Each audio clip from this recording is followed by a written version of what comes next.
Good evening. My name's Neil Durling. I'm the lead minister here at Tonbridge Baptist Church. I grew up on this estate from the age of 2. I'm now 30.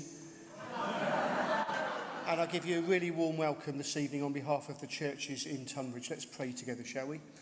Loving God, thank you for this evening. We ask for truth, transparency and justice. In Jesus' name, amen. My name is Paul Martin, and it's my privilege to chair this evening and lead us through the process. Before we get into the questions, I know that the candidates in particular are keen to share their views with us. Can I just give one or two items of housekeeping? Firstly, you will notice there are fire exits at the back and at the side. If the fire alarm goes, can we please exit straight away? We had far more questions than we could really deal with today. So we approached this in a democratic way. We put all the questions in a hat, and we had an independent person from the community, not connected with this church at all, to draw out the questions. And we're going to give each candidate up to 2 minutes to answer that question. When the candidate has been speaking for 90 seconds, the red light there at the front will go on. The candidate then has a further 30 seconds to wrap up. The other group of questions are shorter. They're capable of shorter answers, so we're giving each candidate 30 seconds to answer those. Again, they can speak for 20 seconds. The light will go on for a further 10 seconds, after which you know what happens. Now, the candidates very graciously agreed to take. If you approach them afterwards, they'll share their email with you, and they're prepared to respond to those. Obviously, you need to get the question in before Thursday, and I'll leave you to guess why. The candidates have also graciously agreed to stay behind afterwards, not for detention, but for a further 30 minutes or so, so you can interact with them. And if you can grab a few moments, you can maybe raise your question there. So they're the hints, they are the background, and now we're going to move into the questions issue. But let us respect those differences and respect one another. Let us recognise that we do not serve an ideology or a political party. We serve the people. With that in mind, we're going to move to the first question, which comes from Kevin Tolhurst, please. Good evening, candidates. Thank you for campaigning targets emotion over fact. Pledges and assurances are made and not kept. And the ministerial code doesn't appear to be worth the paper it's written on. Without resorting to judgment of others, what would you and your party do to restore public trust in our frontline politicians and their ability to act with honesty and integrity and steer us away from the divisiveness that has infiltrated our political discourse? Thank you very much, Kevin. Can I just explain that Anna Cope, who represents the Green Party, has unfortunately lost her voice this evening. She has very bravely agreed to try and answer, but if the voice completely gives out, then her colleague will take over. So if you see someone come up on the stage and take the microphone, it is not a coup d'etat, it's all organised. So, Ian Grattidge of the SDP, would you like to start on this one, please? Thank you. Thank you.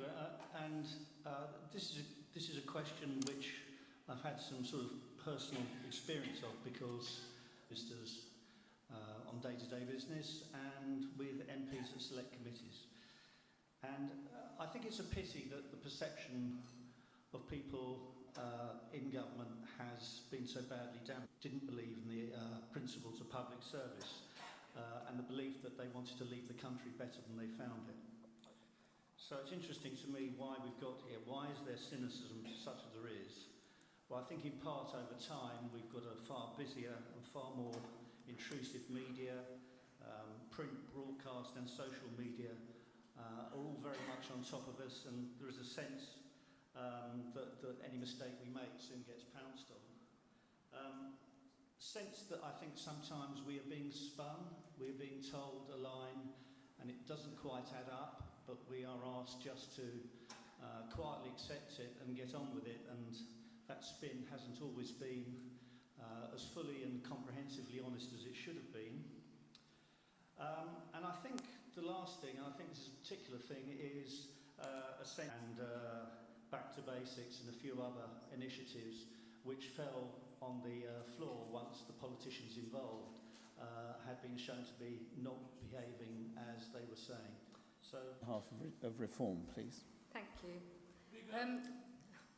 Political integrity has been pushed to the limit in recent years, and I think the reason for that is the fact that no one seems to be held accountable. We've become accustomed to privileged career politicians who seem to be out of touch and in recent years have acted appallingly. All lies, you mean? As far as I can see, thank you. Tim Shaw, on behalf of the Independent Alliance. Thank you, yeah. I mean, clearly, we've all seen on our TV screens in the last period, haven't we, an absolute disrespect for the governance and the standards of a great country that we've got here. It's been below what we're used to. It's been appalling levels of standards. And if I just mention Partygate, probably that will resonate with most of you. Yeah? People stuck in their homes, dying of cancer, unable to even say goodbye to their loved ones on the same day that parties are going on in Westminster. Is this really political integrity? Yeah? Political integrity, it should assure our people that the government is working in their interest and not just for the select few that run the country. Political integrity is vital for our economy. What have the Conservatives done in the last period? And I'll let you think how long that period is. But honesty, transparency, accountability, does that really add up to trust? Yeah. So many things need to change. The morality of this country is calling for better political integrity, governance, standards, and not challenging the courts just for political favour. Thank you. Thank you. Tom Tugendhat, would you like to respond, please, on behalf of the Conservatives? Yeah, I'm not responding on behalf of the Conservatives, I'm responding on behalf of myself, as somebody who's been proud to represent this community for 9 years, because I think you were right. This is about our relationship to each other, not speaking on behalf of a party, but representing the integrity that is important in our relationship to each other. Some of my colleagues let you down, and let you down very badly. One in particular let you down in a way that led to a vote in Parliament. A vote that some people dodged, a vote that some people avoided, of all parties. But I voted clearly, with my conscience and on your behalf, to sanction the former Prime Minister on his actions. I think that was the right thing to do. Now, the challenge that we now have is that we need to rebuild. Because this isn't about me, it's not about the MPs, it's about our whole community. We need a community that's able to talk to each other, that's able to work together and get beyond the division that sadly we all see too often on social media and occasionally even in real life. Because this country, this community, this town is worth more than any of us as individuals. It's about how do we build together to make a better future for all of us. I think Tonbridge is worth that. I think Tonbridge is special, and I think we can do that together. Thank you. One of the most important things to think about in terms of politics in general is that we have seen in the last, I will say probably the last 30 years, a lack of trust deepen amongst the public, and the MP's expenses scandal didn't help that, and Partygate didn't help that. And part of that allowing the public to trust us is ending things such as second jobs for MPs. I know the current MP here hasn't taken one, but I'll give an example. The seat that I currently reside in, the MP has had multiple second jobs and not focused on the constituency. And that's an important part of our political integrity, that if you are a member of Parliament, your sole focus should be for the constituents of which you are representing, not earning extra money for the sake of lining your own pockets. And it's one of the biggest things that I really do honestly believe in. If you do elect me on Thursday, I will not be taking a second job. I will not be taking any extra additional income. Another thing that we want to do as the Labour Party is banning the gongs for politicians just after a parliament has ended, ensuring that people will have to wait at least 5 years to be given an honour and a decoration, because there is a situation where we've had lots of different prime ministers resign over the last 5 years, and as a result, people have been given gongs and honours that do not deserve to be given gongs and honours purely on the basis of their allegiance to, of their loyalty to the prime minister of the time that is delivering those resignation honours. And it's an important thing to note is that if we as politicians want the public to trust us, we need to act better. I hope that I will never be doing if you elect me. Thank you.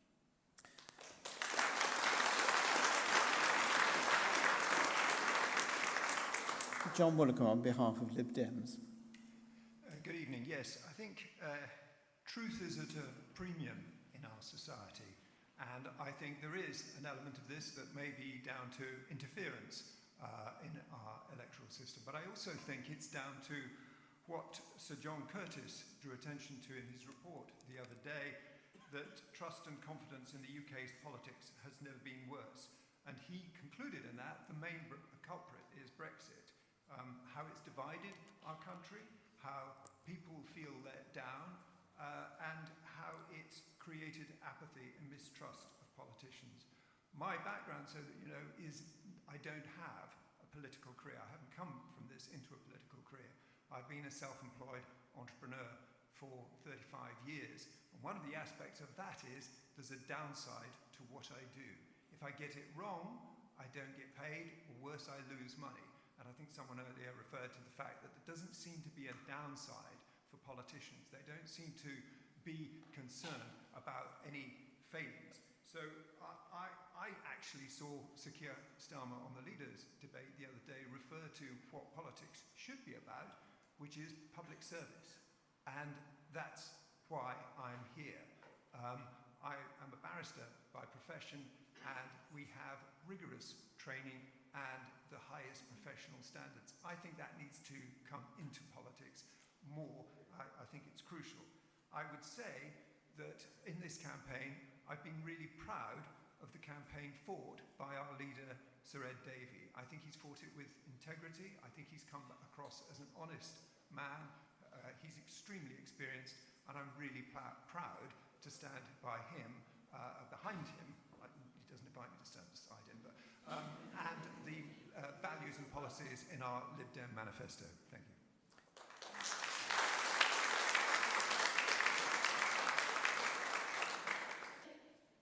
Why there are important steps the Green Party would take to improve integrity and honesty. Firstly, more transparent funding of political parties. It's not right that large corporations or individuals can donate to fund a political individual without us knowing the implications and the strings attached to those donations. The Green Party is a grassroots party who don't accept large corporate donations like that. Secondly, I think it's really important that we think about everybody being enfranchised again to vote. Part of the problem at the moment is voter ID that is meaning that a large swathe of the population is not able to take part in party politics anymore if they don't have a driving licence or a passport. I don't think putting barriers in the way of democracy makes politicians look like they have integrity. And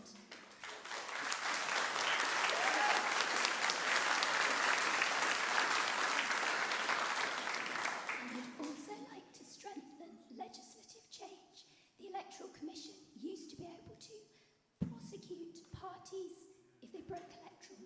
Democracy is damaged if we don't feel it is free and fair, and that's why these points are so important to me. Thank you for listening.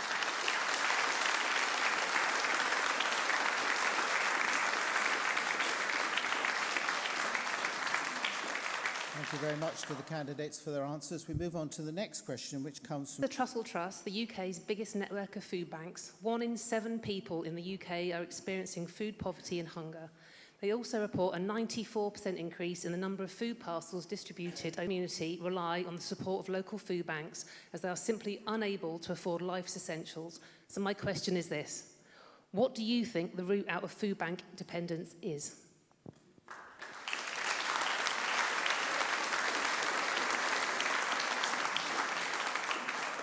Thank you very much, Emma. Teresa. Thank you.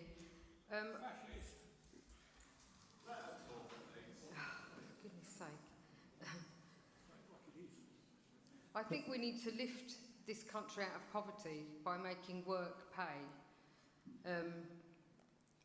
We focus on people that are on benefits when a lot of these people that need food banks are actually people that are hard working and they're not receiving any benefits.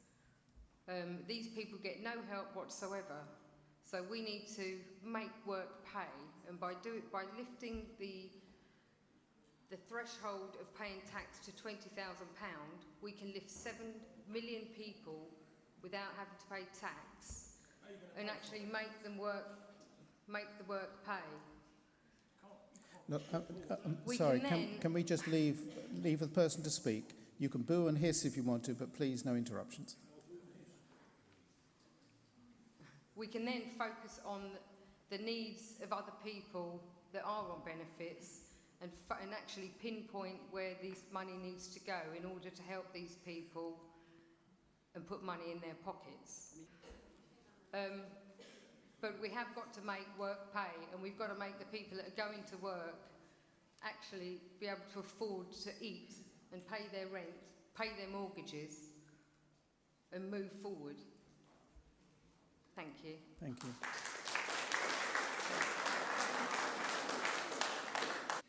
Yes, reports on poverty certainly make for depressing reading, and there's no doubt that since COVID, matters have got worse. And what's noticeable about poverty in this country at the moment is always at the top of the tree are children, and second on the tree are working age adults with children. And that suggests to me that there is a particularly serious issue for families, particular large families, and for the SDP, the key to our future society is robust, strong families. Therefore, we need to support families during these difficult times. Our offer on the family is particularly strong. We are proposing that for a non-working spouse, all their tax allowance can be transferred to a working spouse where they're raising children. That puts the tax threshold for them on about £25,000. The restoration of personal allowances, which unfortunately have been frozen under the current government. Also, aligned to our key housing programme, there will be priority given to parents with children on the housing ladder. We think this combination, whilst it won't eliminate the need for food banks, will certainly help a lot of young families get out of poverty. Thank you. Society. The people that work in them are heroes, no matter where they are, or no matter where they are and what they're doing. 1 minute spent in a food bank is 1 minute that should never be worked. Austerity that has been delivered towards working people. In 2010, 19% of children were classified as being in child poverty. That number is now 30%. There are issues here with the economy not growing properly and wages being stagnant for almost 15 years now. We are in a situation. I'm elected the MP for Tonbridge on Thursday. On the wage that you get as a Member of Parliament, I would not be able to get a mortgage for the average house price in this constituency. That is almost £92,000, and I would not be able to do so. So the biggest thing that we need to do is lower the cost of housing. And the biggest thing that we can do is build affordable housing for people that need it. There is an issue where I heard on the radio 4 million 18 to 34-year-olds were still living in their parents' house. I am unfortunately one of those people because the cost of renting in the southeast is almost impossible for most of us. Another point I would like to add as well is that the Labour government introduced something called Sure Start Centres, which were there to help children, working class families and children that were at risk in poverty. The government over the last 40 years has decided to decimate the budget and local authorities are having to close the Sure Start Centres if we want to improve our child poverty rate and lower the number of people in poverty. John. It was one of the emotional articles I saw where we clapped nurses and NHS staff throughout COVID for their work, but nurses were using food banks because they were struggling with the cost of living. The systemic shocks of Brexit, COVID and the war in Ukraine, overall tax burden as a proportion of GDP since the Second World War. Why the problem that Labour will face, as Lewis says, is we have a combination of slow growth, economic growth, and public spending that is growing faster. I'm proud that the Institute of Fiscal Studies has looked at our manifesto and said the pledges will do more to relieve poverty than any other party.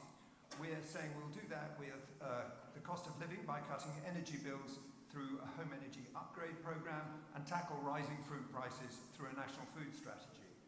We also will tackle child poverty by removing the 2-child limit and the benefit cap, which will do more than anything else to relieve poverty. But ultimately, we've got to actually grow our economy. We need what Rachel Reeves has been referring to, growth in this country, and it's why all parties are constrained in the amount they can do, actually, until we do, because our debt to GDP ratio has increased from 60% in about 2010 to nearly 100% now. So the interest rates that we're paying, the interest just on our public debt, is more than any other public service element apart from the NHS. So we have a tough job on our hands, but our manifesto has the best pledges in it to deal with it.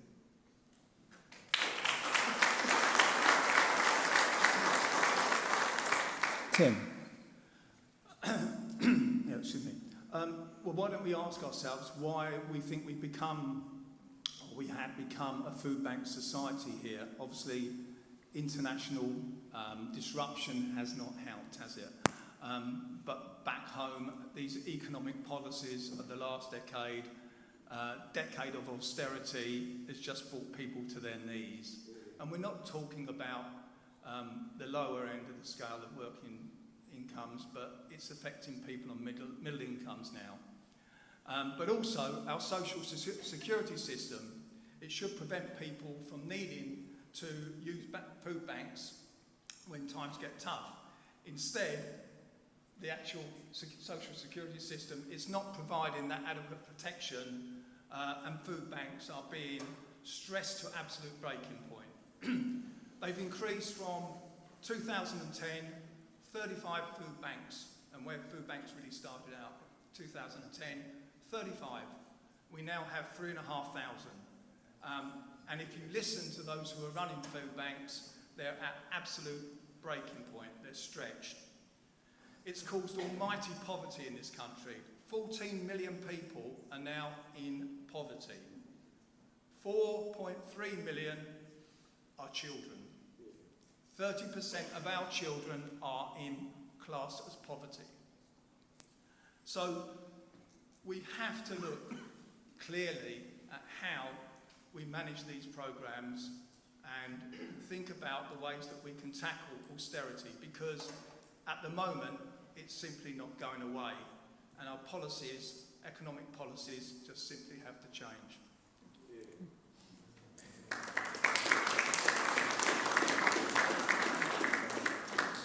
Anna. Thank you for raising this important point. I know from my stints at Feast during their lunches and my monthly food collections for the community larder how desperately this food is needed. Children in poverty are starting school 17 months behind their peers in terms of language skills, and 1 centimetre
Tom, as our sitting MP, I'm just going to put a little coda on that question. The Trussell Trust have calculated that last year 3.1 million food parcels were given out in this country. Now, for one of the most advanced economies in the world, that's not acceptable, is it? This church supports many people. And Emma, I know that you lead Sustain here, and your political activities and your church activities are very well known in the community, and I thank you certainly for the church ones anyway. And Keith, you too have demonstrated leadership in the community by leading here at Sustain and carrying that message around. One of the things that we've seen over the last few years is the fact that food has gone up in price.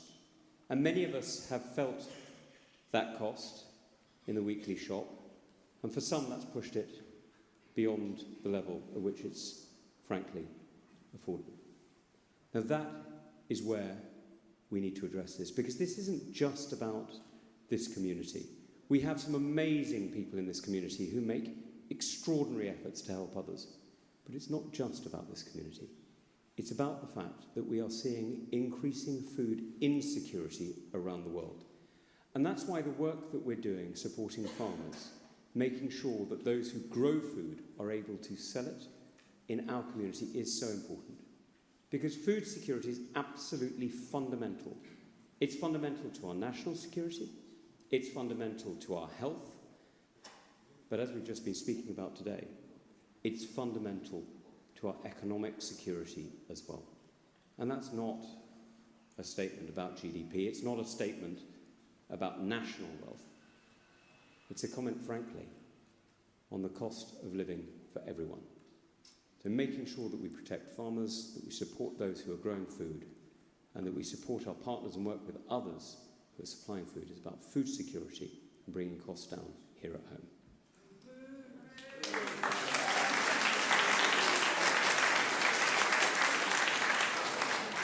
Thank you very much for your answers. Now, is Dennis King in the room tonight? Dennis, are you here? You are. There's a question for you to answer. If we can get a microphone to him, Dennis, you can ask your question. Thank you. Britain has not faced the full threats of war on our shores since the blitzkrieg of the Second World War. How would the policies laid out in your manifestos protect us from the many growing threats we face in the world today? Thank you.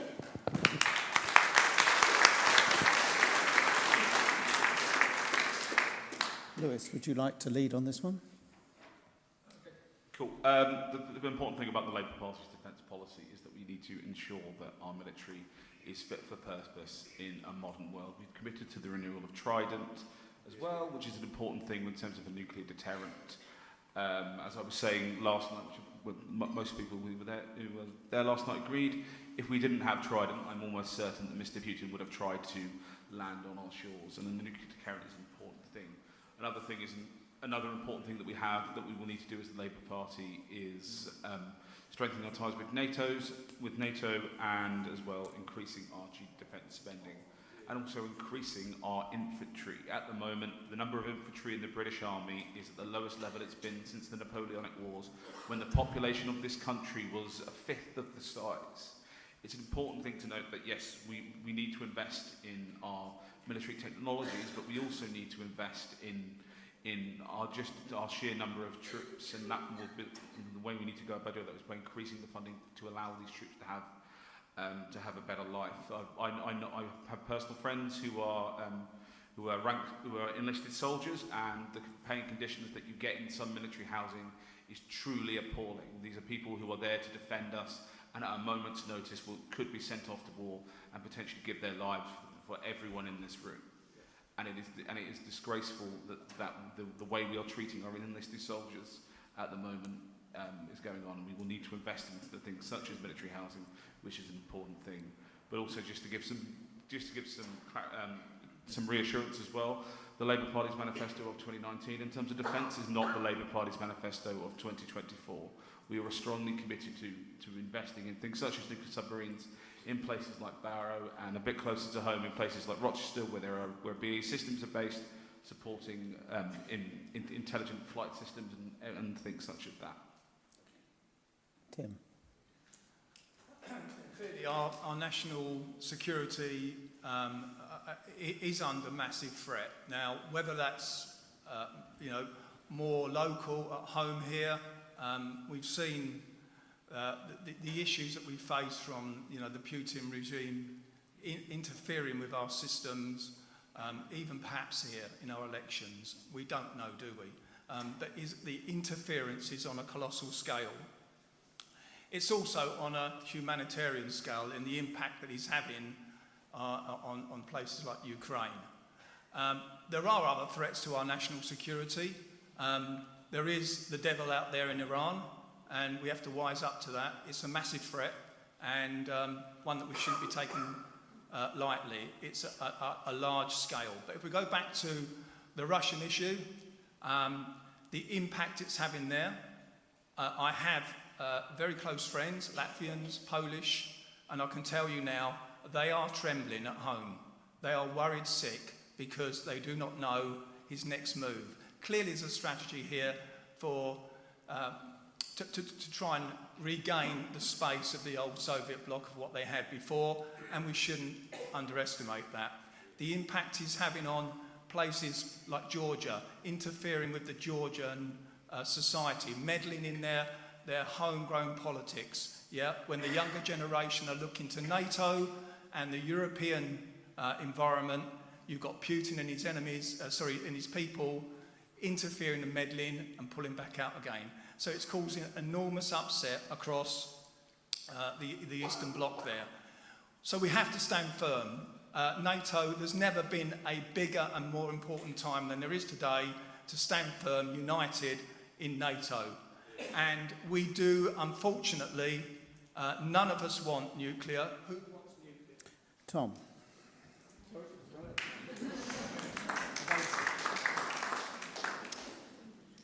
Thank you. I spent the best part of 4 years fighting for our country in Afghanistan. I spent other years fighting for our country on operations overseas. And now I'm responsible for our national security. And one of the things that has struck me is that I'm afraid to say, and I say this in a church, the devil really does walk the earth today. Now, the devil takes many faces. Putin, the Ayatollah, and a few others who try to destroy freedom around the world. And that's why the commitment that we've made to 2.5% by 2030 is so important. Now, this is a campaign that I have waged because I think it matters, and I think that we need to do more. Over the next few years, we know how this world looks. We know that Russia's vile, horrific, vicious attack on Ukraine has left people murdered, raped, homes destroyed, and so many people whose lives have been torn apart. We know that Iran has done the same in the Middle East, sponsoring terror organizations that have killed hundreds of thousands of Sunni Muslims in places like Syria, but also tens of thousands around the world. And we know that these threats are real. Now, I have consistently called it out because it is not okay to just speak for this community in isolation. We need to speak as a community for the strength of our nation. Now, sadly, that has led to me being a target, and you may have seen some of the people outside who have been here in a way that they weren't needed before. Well, that's because I'm now sanctioned by Russia, by China, and Iran. And sadly, they have targeted me, and they are targeting me today. I think it matters. I will not. John.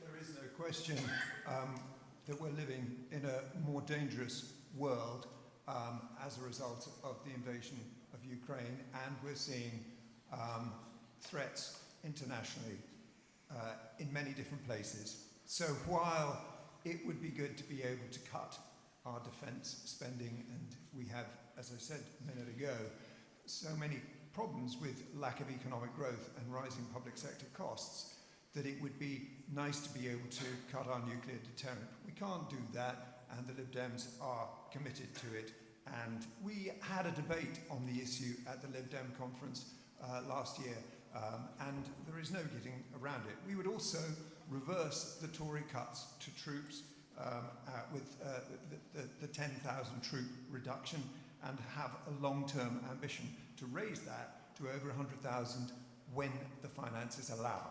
We would also maintain an ambition to increase defence spend per annum again to 2.5% of GDP when funds allow. We can't get round it.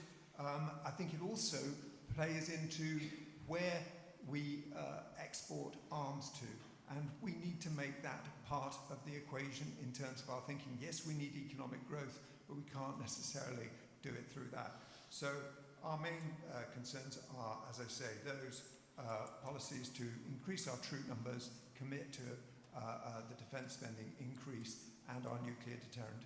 And while we may all share the sentiment to get rid of Trident, I'm afraid I think it's wishful thinking in this environment, and we have to stick with it. Thank you. Anna. Thank you. I think now more than ever it's important that we uphold the rule of international law. I agree that NATO should be acting in defence of member states, and I fully support our continued support for Ukraine against Russia. I would like to end all UK arms exports to countries which are considered to be complicit in human rights violations and war crimes. But something else I really want us to think about is the impact of international security on actually our energy bills. We were getting a large percentage of our oil, gas and coal from Russia, and we have all felt the pinch of having to have a scarcity to our energy resources. The Green Party sees the introduction of greener, more self-reliant, more reliable energy sources generated in the UK, such as wind, geothermal, marine, as actually hugely important in the international part that we play as well. Thank you.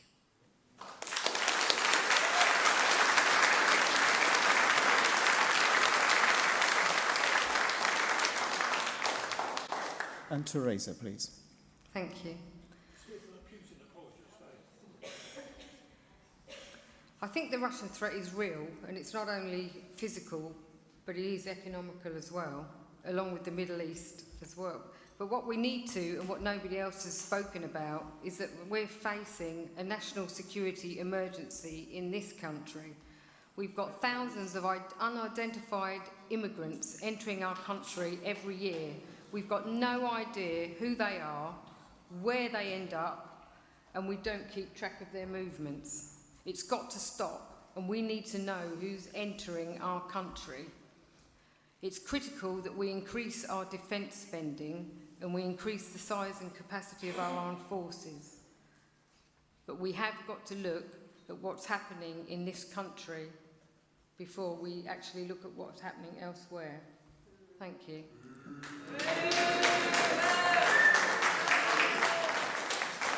Finally, Ian. Our manifesto says that the first duty of government is defence of the realm. And I think for many years we've been in a very fortunate position in having a relatively peaceful world and being able to prioritise other areas of government spending as a result. That world has changed, and the STP believes that we need to increase our spending, military spending, and to bring it up to 2.5% of GDP, which, if you've got the numbers, would represent a substantial increase. We also need to overhaul defence procurement, which drags lots of money out of the budget, to reduce waste, shorten delivery times, and increase the scale, use and resilience of UK military industrial capacity. We need to have that capacity to be able to arm ourselves. And it's not just military threats, we've also got threats on domestic security. So we are proposing that both MI5 and the National Crime Agency have their budgets increased in line with defence overall. And our threats are not just military. So we propose that we should work with the universities to develop our skills in cybersecurity, signals intelligence and surveillance of terrorism risks. So those investments, we believe, will put us in a much better place as a nation to defend ourselves against the threats that now face us. Thank you. Thank you to the candidates for those replies. We're now going to change tack a little bit and have a quick fire round. We're going to ask 3 questions. As I said earlier, the candidates each have 30 seconds to respond to these questions. And so here is the first one, and it comes from Professor James Rubin. Following reports in the Times that 1 in 10 Reform candidates are Facebook friends with the leader of the fascist New Britain Union Party, Reform have said that they have not fully vetted their candidates. So could all candidates here tonight confirm, please, that whether they have links to fascists? And what does it say about a political climate that I apparently need to check this?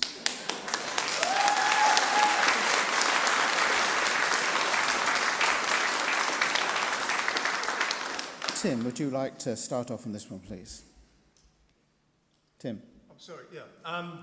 Well, firstly, no, I don't have links to fascists. I'll be quite clear and put my hand up and give you the answer. There is no place in society for extremism, is there? Whether it's far left or far right, history has shown that there is no place for this. And if it means it's a little bit boring in the centre of ground for politics, then so be it. But this extremism needs to be cut out immediately. Yeah. Anna. Anna. Yeah. Sorry. No links to fascism, but also very worried about the implications for democracy that this question is even having to be asked. I think we're seeing in France the implications of extremism and how unsafe that makes large amounts of people feel. Thank you.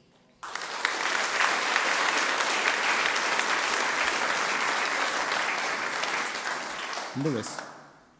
Unsurprisingly, no, I don't have any link to fascists at all, and I've spent most of my young political career fighting against fascism, and hopefully, whatever happens after July, I'll be in Austria in September, campaigning against fascists with the Social Democratic Party in Austria. Tom. Unsurprisingly, no, as somebody whose family sadly suffered in the Holocaust and with a Jewish name, it appalled me at the last election that we found anti-Semitism even here in Tonbridge. There is no place for fascism in our community. There is no place for the kind of hate that came back into our community with some on the left at the last election, and there is no place for the kind of extremism that terrorises people in our community, whether in favour of one campaign or another. There are too many who think we're not enough. John. No links to fascism. No links to fascism, and I think we are seeing a very alarming rise of extremism, which is in response to both geopolitical elements and the fact that many people are seeing far too much rise in inequality and polarisation. I think it means in this country that we need to really place value on our liberal democracy, and the Liberal Democrats are a coherent, centrist, unified democratic party that are stable and should be relied on. Teresa. I can sit here and categorically state that I'm not linked to fascism in any way. I've been called a fascist here this evening, and I find it completely insulting. If you actually take a look at our contract, there's no right-wing policies in here at all. We are not fascists. And I am most certainly not a fascist, and I object to you calling me a fascist. Ian. Yes, I'm happy to assure everyone that SDP candidates are properly vetted, and certainly any links to those sorts of parties would be weeded out fairly quickly, and that person would not be welcome to stand.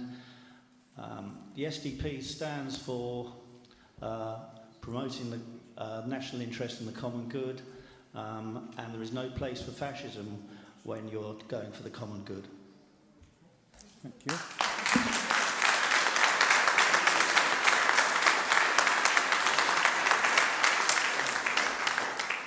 Thank you very much. The second quickfire question comes from Pete Burke, and it says this.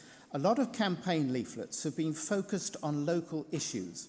With regard to national policies, why do the candidates align themselves with their respective parties? Tom. There are two choices in life. Either you believe the state should take control of your life, or you believe that you can be responsible for yourself. I believe that you're grown-ups. I believe that you have the ability, the God-given right, and the duty to be responsible for your own lives. That's what makes you free. And that's why I support the agenda that gives you the most liberty so that you are free to make your own decisions.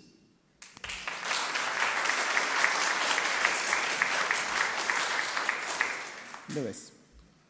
Quite simply put, I believe in the equality of opportunity, the equality of law and a fair outcome for all, and I believe that the Labour Party is the party that will help deliver that for people, not just the people in Tonbridge, but the people across the country.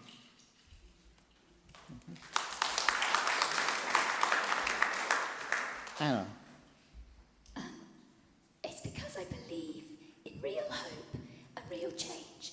I think the societal crises like poverty, underfunding in the NHS and in schools are intrinsically linked to the same solutions we need for the climate crisis.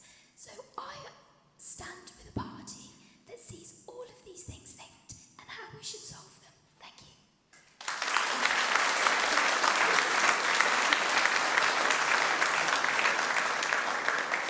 Tim.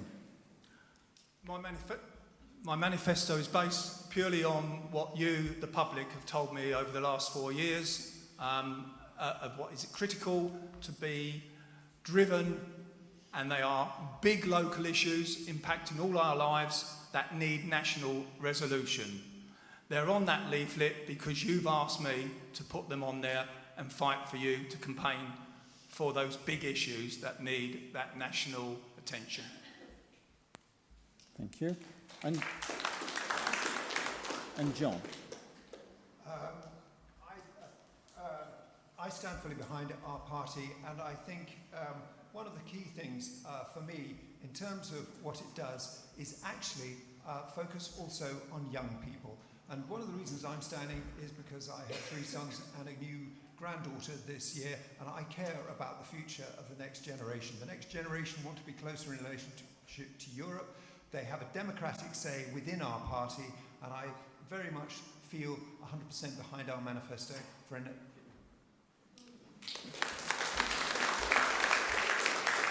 Teresa. Me?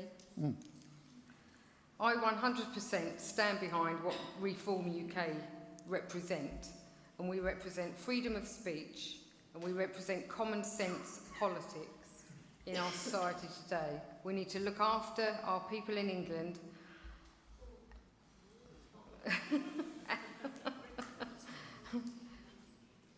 And they put me off now. And yeah, so we literally believe in common sense, and we have to be able to stand up. And Ian, please. I'm standing for the SDP because I believe its mix of left-leaning economics allied to traditional social and cultural values is one that many people in this country want. The focus of the SDP is on the family, on the communities and localities and where we live, and the nation, and all of them are important. Our manifesto is called Homecoming, and that's what we believe our country is our home, and we should make it fit. Thank you very much, candidates. And the third quickfire question is this. It's about the voting system, and John Fritton submits it. With trust in our politics at an all-time low, it is time to change our first-past-the-post voting system so that votes cast more closely lead to fairer representation in Parliament. Do you agree?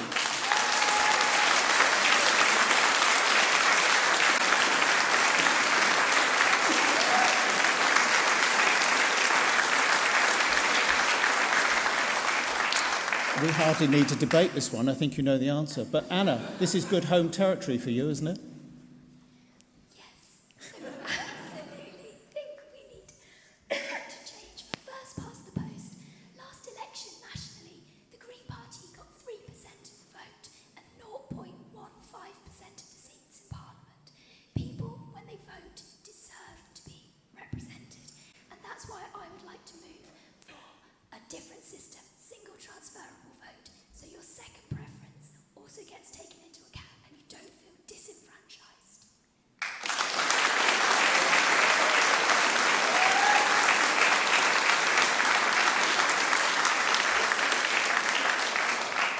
Teresa.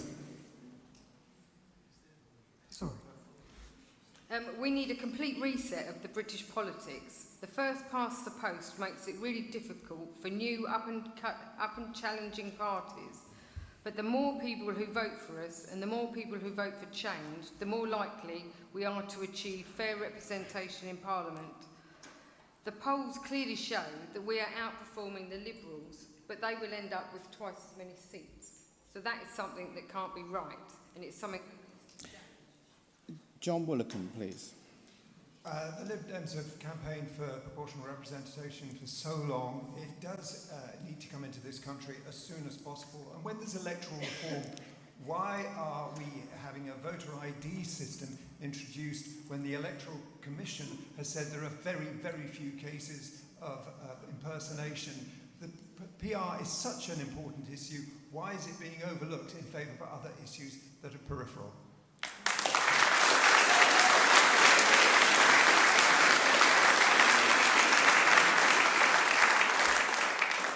Lewis.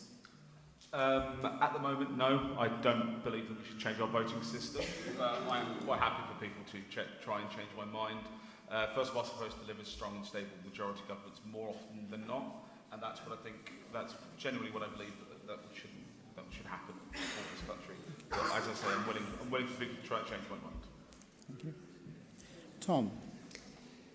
In the last 5 years, I've helped 45,000 different people who've written to me. I've answered over 150 emails a day.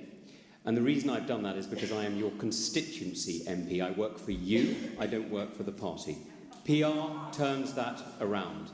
It means that I work for the party, not the people, and it means that instead of you having a choice as to who represents you, the party chooses and a backroom deal is done as to who gets which jobs afterwards. This is... Tim.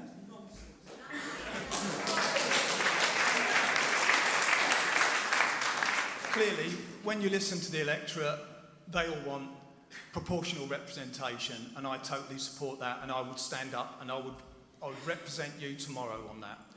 And I say that because life is not easy as an independent. I've had to fight for 20 years to be re-elected as a local government, yeah? And I can tell you, it's very different to the big Westminster parties. No wonder they don't want it.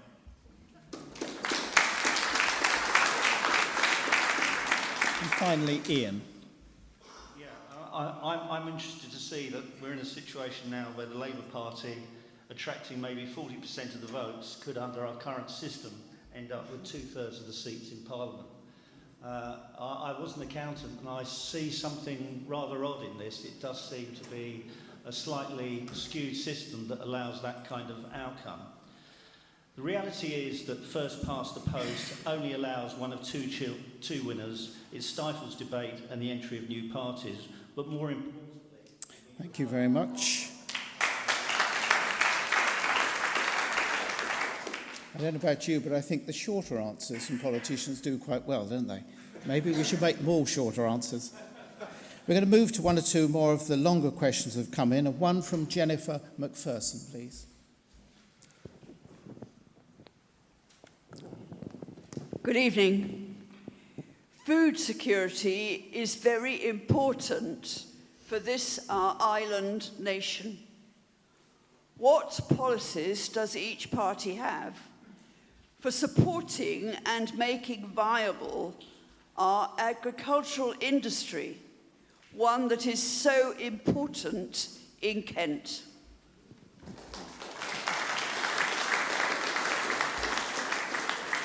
Tim, would you like to lead on this one? Yeah, my family, they are into farming. They're distant side of that family in the West Country, and if you listen to them as farmers, they'll tell you it's been nothing but a shambles. No support from this government, and on average, 5 or 6 farms a week closing across the UK. It really is a struggle.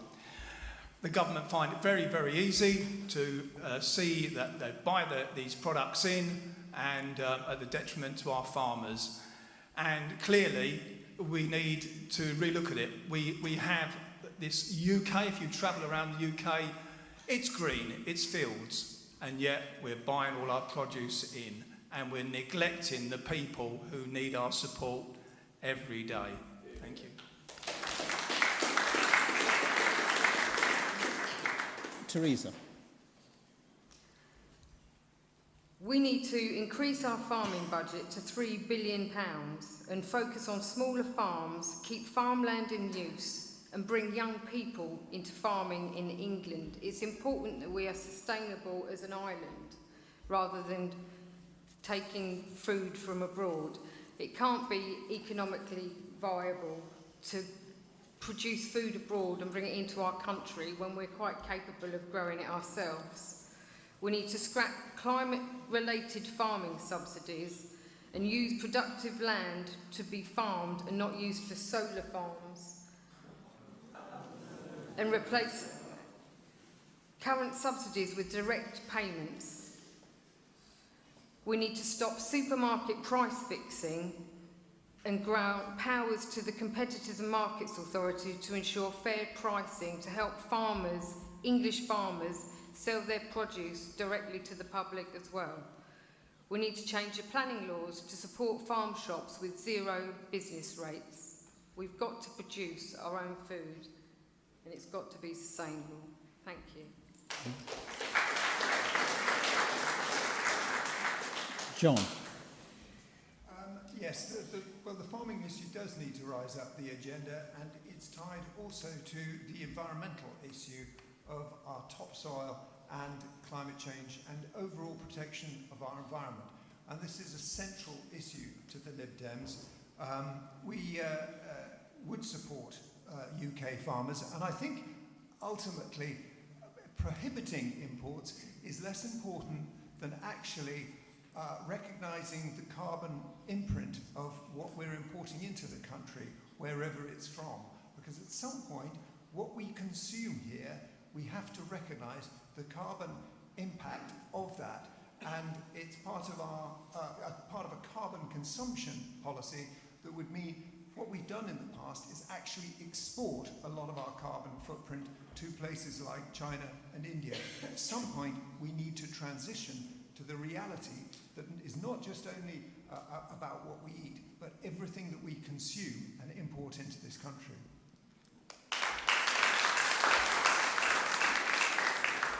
Anna. Thank you. We would almost triple the subsidies to farmers to encourage them to move to greener solutions. I don't believe anyone enjoys the environment and wants it to succeed more than people who spend their life working on it. We would also conserve and improve the health of topsoil through helping farmers phase out harmful chemicals, which will in turn improve the health of our rivers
Lewis, you've been busy scrolling through on your phone. What do you got to say on this one? Busy scrolling through just to get some numbers on an example for the UK New Zealand trade deal, which is going to end up with farmers a lot more worse off in this country. And one of the biggest issues that we're finding is that UK farmers are finding it increasingly harder and harder to access markets. Things such as the UK New Zealand trade deal.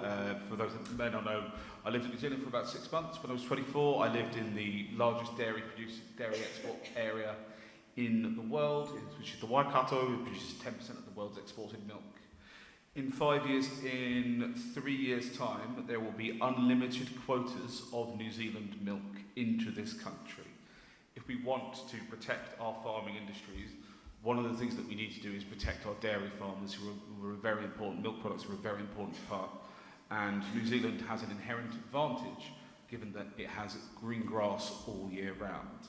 Another thing that we're doing that we would love to see in practice more is stuff such as regenerative farming. It's important, as John said before, and as Anna has said as well, there are issues, the issues with, I think it's in the next 100 years, there will not be any topsoil in this country because of the nitrates that we're using for our soil. So one of the things that we would love to see and do things through subsidies is through farmers adopting regenerative farming practices so that we don't need to be as reliant on stuff such as fertiliser, which is also another big source for Mr. Putin as well. Russia is one of the largest exporters of nitrates in the world. Thank you.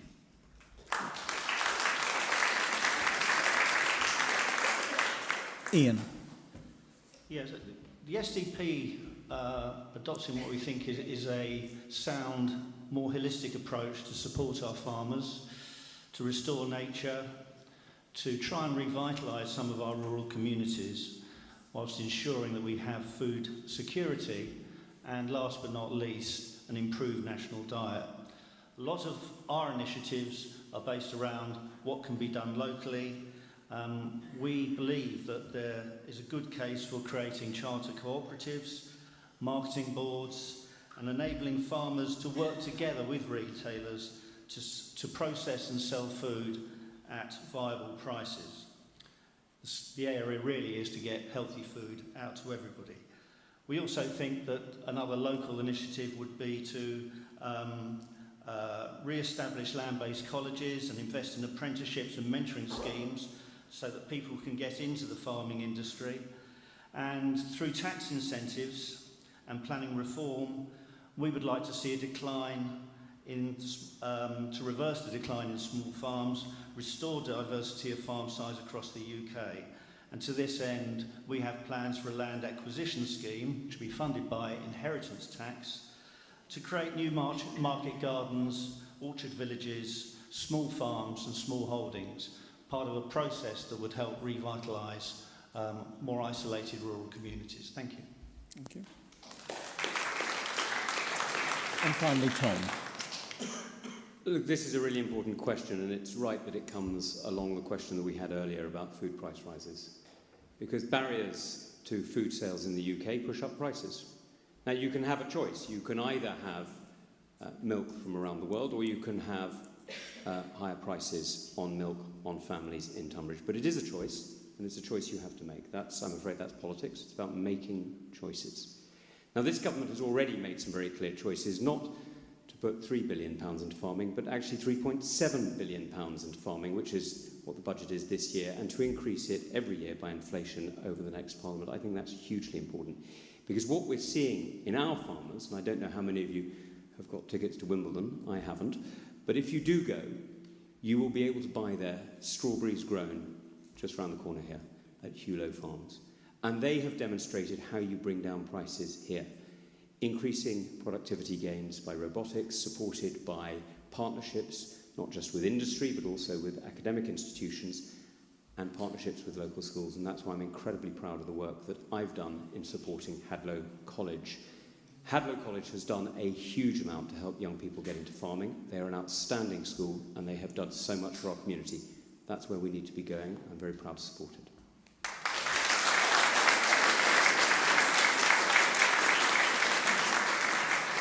Thank you very much. Our next question concerns social care, and I need to tell you we've had more than one question on this, so it's an indication of how important it is to this community. Sally Potter, would you ask the question, please? Good evening. To date, there's been very little concrete evidence of investment in social care. If this was properly addressed, then the NHS would be relieved of much of the crisis care that it currently has to deal with, and the quality of life of all of those who need the services, and indeed those who care for them, would be massively improved.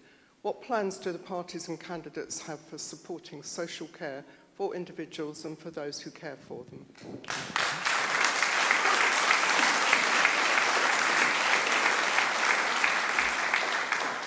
John, would you like to lead on this one, please? I would.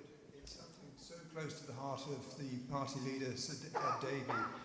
So I'll just run through some thoughts on this. I mean, he has imbued this debate with his own personal situation and his passion for it. So free personal care based on the model introduced by the Lib Dems in Scotland in 2002 would be independently verified. It would deliver 3.1 billion of savings per annum to the NHS by, I believe, 2030.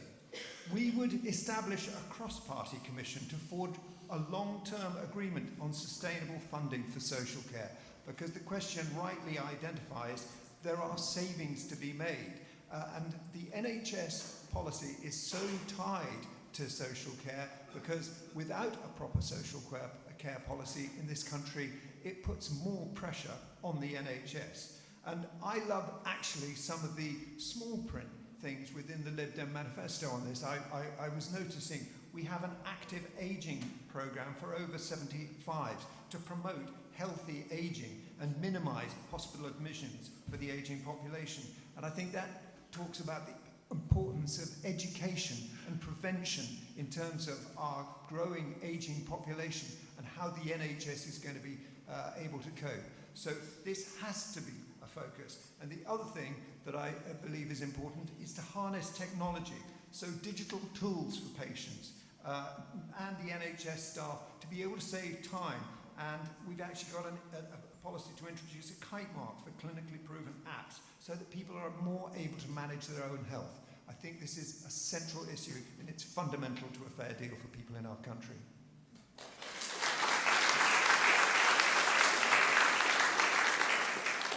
Ian. Yes. Well, in the SDP, we believe that the current arrangements for funding care can be a bit patchy. They're certainly not uniform, and access to services can vary between different councils. If you combine that with the increased demand for care support and the pressures that councils are under, we think that there is a job of work that needs to be done to overhaul the thing. And we are planning to propose a national care service, a single body which will organise, implement and fund a good quality, comprehensive social care service throughout the country.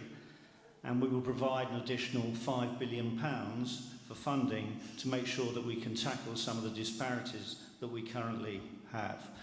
On elderly care as well, we have set out plans to create a volunteer care service for people over 65 who, involved in care work, will get a £10,000 credit for each year they worked.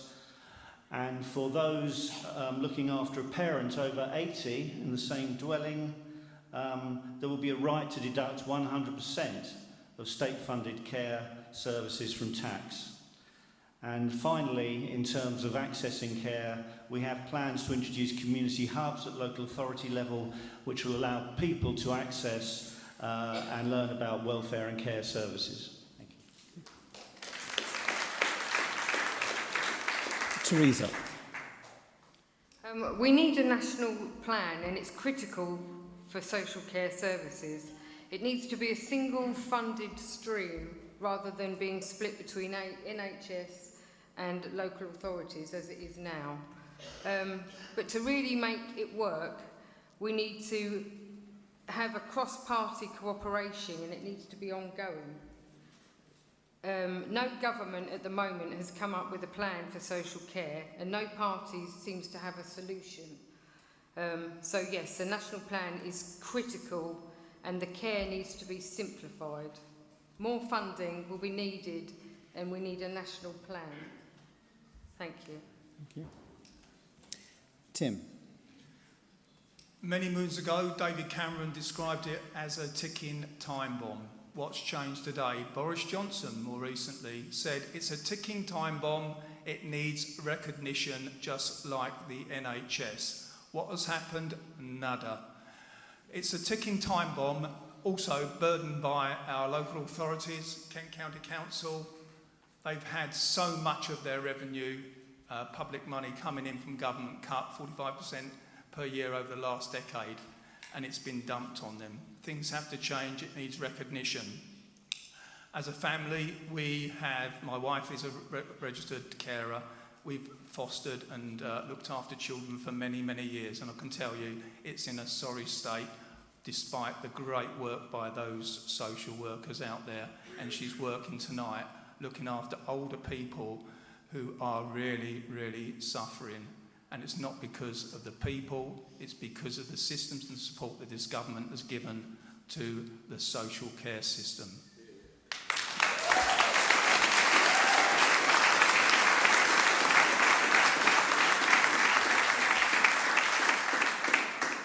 Tom, didn't former Prime Minister promise to fix social care once and for all?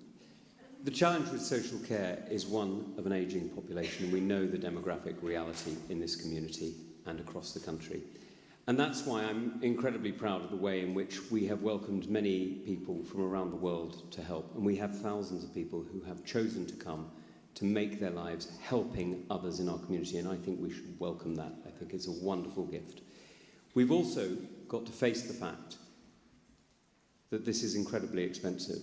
It really is challenging. It's challenging for everyone. And there are only two people who can pay. The first is the person who is receiving the care, and the second is the taxpayer. That's a young person who is working. There is nobody else. There is no other choice. And in order to balance it, that's why we have said that we will cap social care costs at £86,000 over someone's lifetime. I think that's a reasonable cap. I think it's a reasonable limit, and it shares the balance of risk fairly.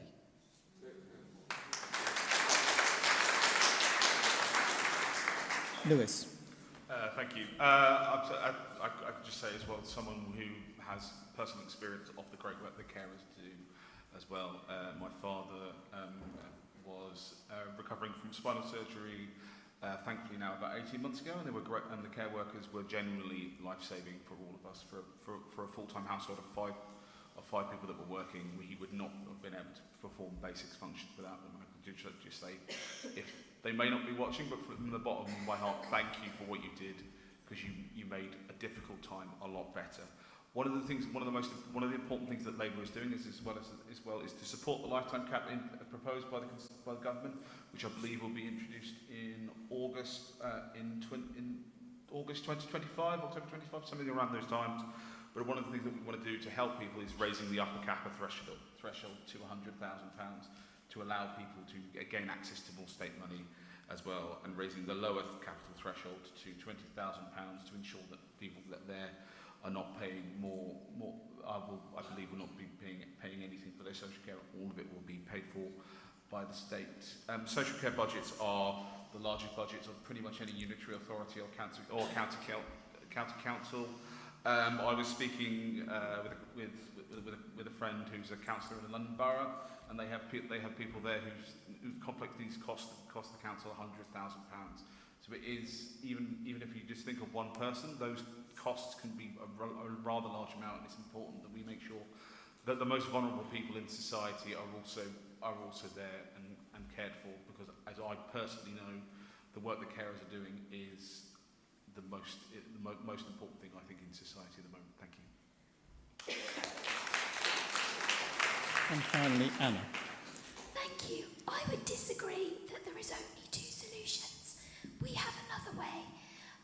We would like to tax 1% on people with assets over £2 million, £10 million, so that we can invest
Thank you very much. Our next question deals with another subject on which we've had more than one question, and it concerns Gaza.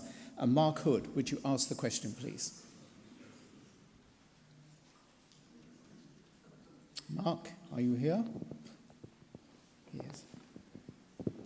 Thank you. What would the candidates do, or what have they done, to bring peace to Gaza and end the mass punishment of Palestinian civilians and the tactics of starvation by the Israeli state?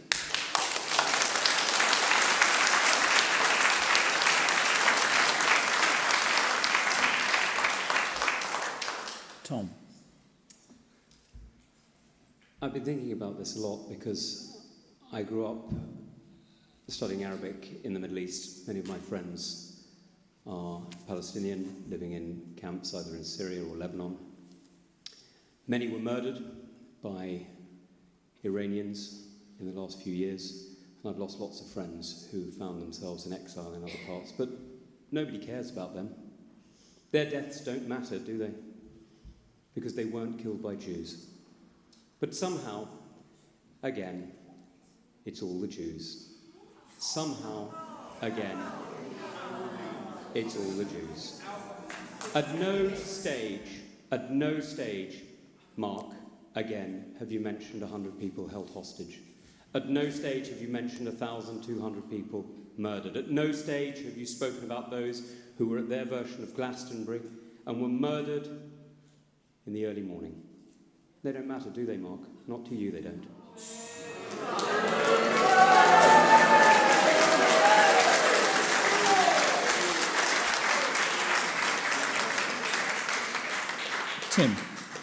Tim.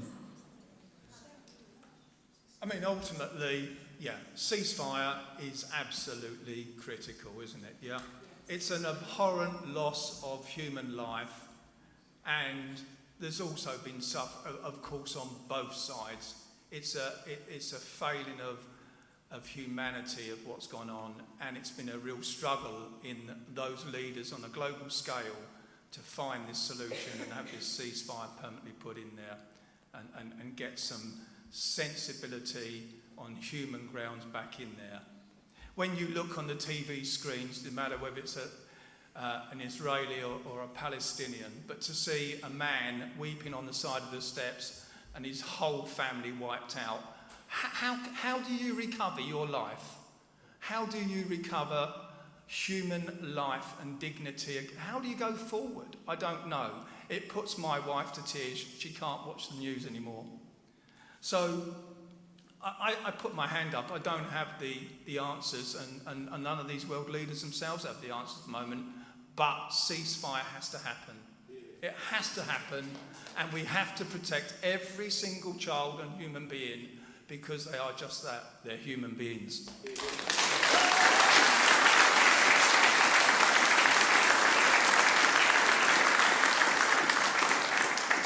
Lewis. It's important that, as Tim was saying as well, there are two sides to this argument. The most important thing is a comprehensive ceasefire is needed to ensure that humanitarian aid can get into Gaza and hostages can be released back to their families.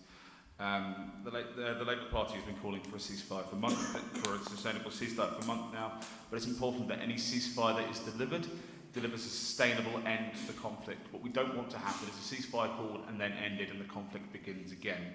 That is the most important thing that we will need to see, is a sustainable end to the conflict. The Labour Party support is supportive of a sustainable two-state solution that guarantees the security of Israel whilst allowing Palestinian statehood. It's an important thing that this is not a black or white question. This is not a yes or no question. There's a multitude and latitude of issues with this conflict, and it's not for me to say in 2 minutes how to solve a crisis that pretty much every great statesman and stateswoman in the world through the last 70 years has tried to solve and has not been able to solve. Thank you.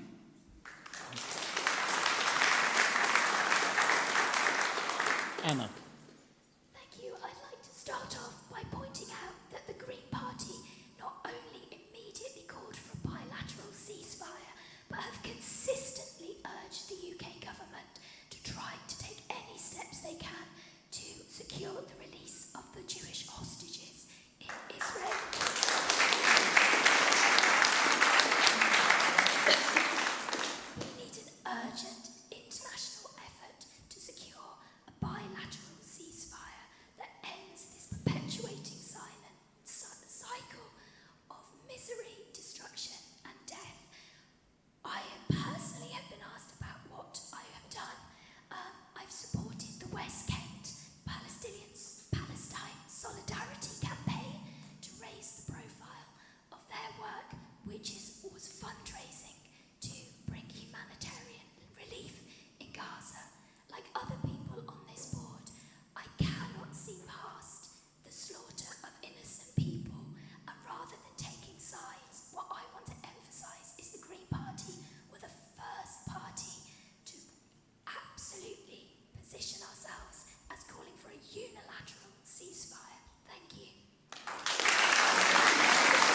Ian. I'm heartened to hear that just about everybody on this panel is on the same page, promoting a lasting and sustainable ceasefire, and I think a solution that will allow both the Palestinians and the Israelis to have a sense that the other recognises their right to exist and can develop a hope for the future that if you're in Palestine, it will be rebuilt, the aid will come in, and there is a future for the children of both countries that they can look forward to. At the moment, it looks pretty helpless, and I know that the UN Security Council has worked hard to try and get both sides to agree a ceasefire. I only hope and pray that that ceasefire comes sooner rather than later.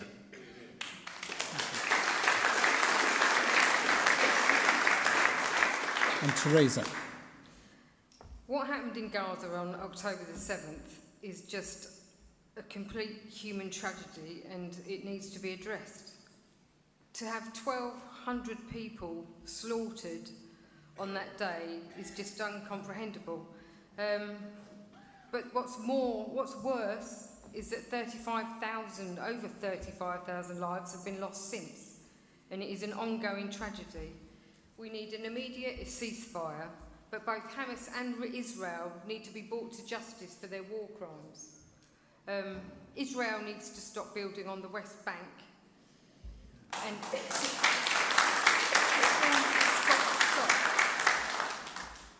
Thank you. Thank you. And John, please. Yes, we called for a ceasefire from the beginning on this, and it is absolutely crucial to move as fast as possible to it and towards a two-state solution. It's a very sensitive issue, and it's one where many of us feel very powerless to actually do anything. I'd make two observations on this. Here in the UK, the lesson I would draw is from the Good Friday Agreement and the threat from the IRA, which was a terrorist organisation here for us in the UK. And that solution came from everyone building the desire for peace from all sides. It was a cross-party initiative.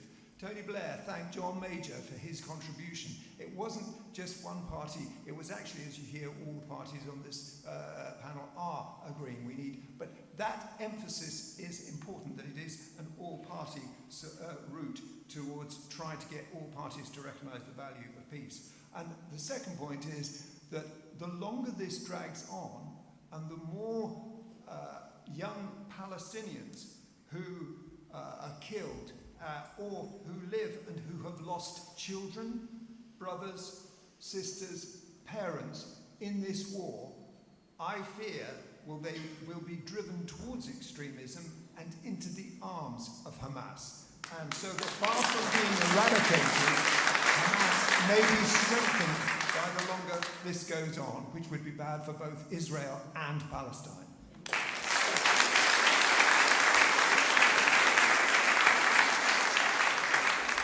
Thank you to the candidates for that response. Obviously a very important issue.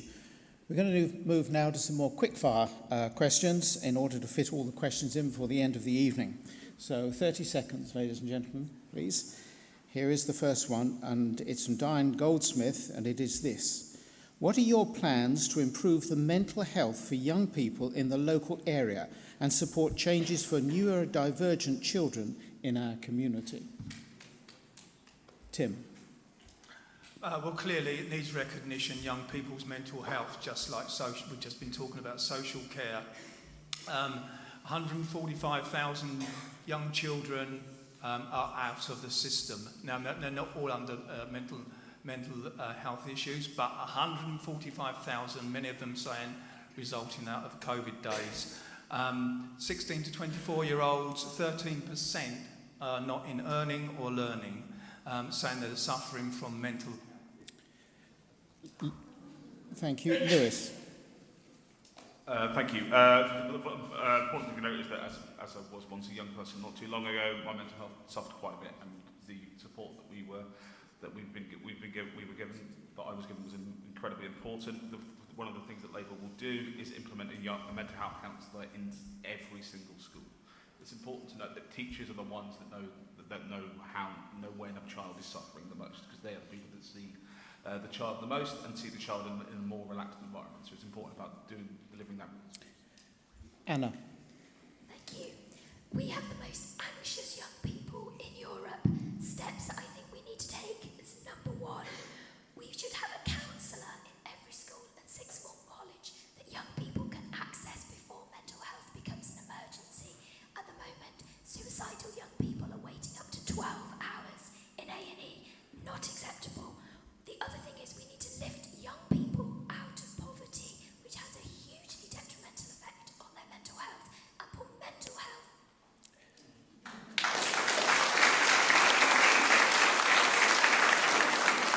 And John, please. Yes, this is a critical issue, and the Lib Dems will raise the digital service tax on social media firms and tech giants from 2% to 6% to fund mental health hubs and put mental health on the same basis as physical health throughout the country. Our young people are struggling. With COVID, climate change, there's a long list. I think we're heading towards a clinically depressed generation. So if mainstream parties don't focus on the younger generation, we will see them go the route of France, and Jordan Bardella is 28.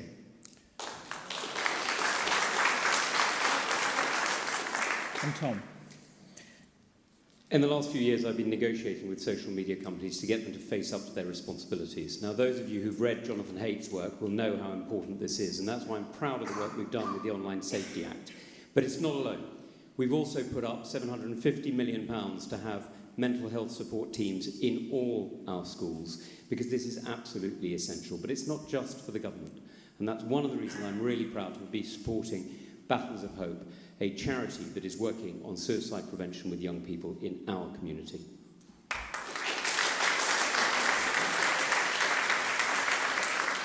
Teresa. I was canvassing in New Ash Green last week, and I had a really interesting chat with a young university student. And talking to him and many other young people, they feel totally betrayed, and rightly so. COVID lockdowns have had a huge negative effect, and our mental health in our young people is only going to get worse. Oh, hang on. Firstly, getting a GP appointment is almost impossible, and when you do, access to mental health. Thank you. Ian, please. The first thing that the STP will do is make sure that our mental health services are funded properly to deal with what we believe is an increasing demand for mental health services.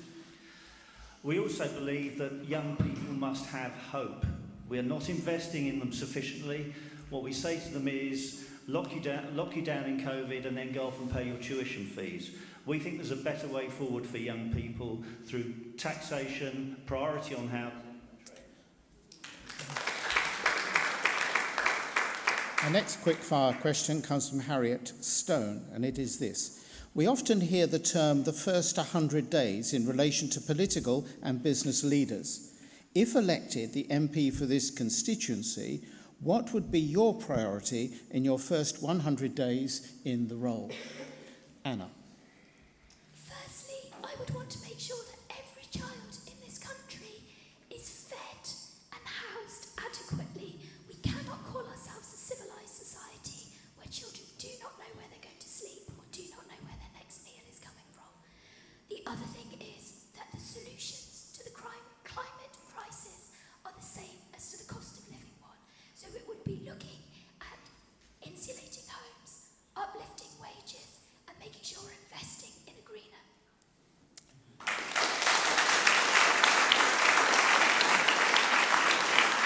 Thank you. Tom. My first 100 days are clear. I've already set them out, and I'll repeat them now. It's to deliver the £20 million Sainsbury's investment into the old Bills unit that I've been working on for now more than 4 years.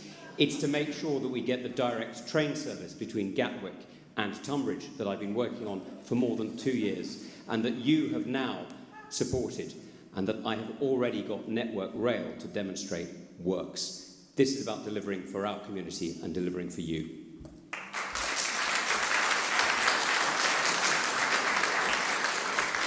And John? John, yeah. Well, I would want to immediately talk to you about your aspirations and principal concerns. Many of those are not purely for those affected by Gatwick to do with the rail wing link, they're to do with the lack of a curfew and the proposed expansion, which seems to be concerning a lot of people. I'd also want to dig into the detail of the housing plans that are looking like we do not have adequate infrastructure, and I would want to get to the bottom of that and implement community-led development. Teresa.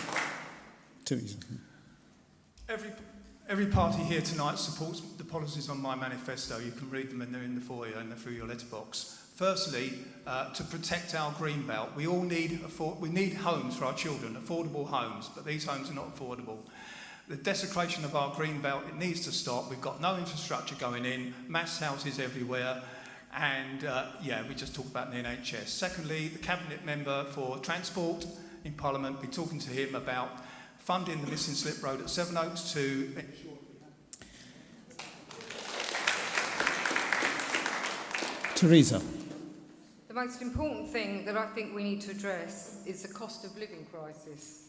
We have got to raise the tax threshold. So if we do that and raise the tax threshold to £20,000, we can save and take 7 million people out of the tax bracket, giving them an extra £1,500 a year, £30 a week extra in their pay packets. We'll also scrap the levies and VAT on energy bills, saving the average household up to £500. Ian. Housing is a big priority for the SDP. I note from the last reports of the Borough Council here that the target new build is 839 homes a year up to 2041. Interestingly, there are 800 empty houses currently in the borough, which is, by my reckoning, about a 1-year supply. Nearly half of those have been waiting 6 months. Many houses are designated a health hazard. My first 100 days would be getting that fixed. And Lewis. Thank you very much. For my first 100 days, I would like to meet as many of you as possible. One of the ways of doing that is visiting the schools, so I can speak to your children, as well as speaking to you as parents. If you are the parent of a school-aged child, another most important thing that we would love to do nationally within the first 100 days is an end to the 8 a.m. scramble to get a GP's appointment through an extra 40,000 appointments in the evenings and weekends. Thank you. Our next quick-fire question, and we've had several on this particular subject, is this, from Kevin Tolhurst. What, in your opinion, is the most important factor in tackling climate change? Tim.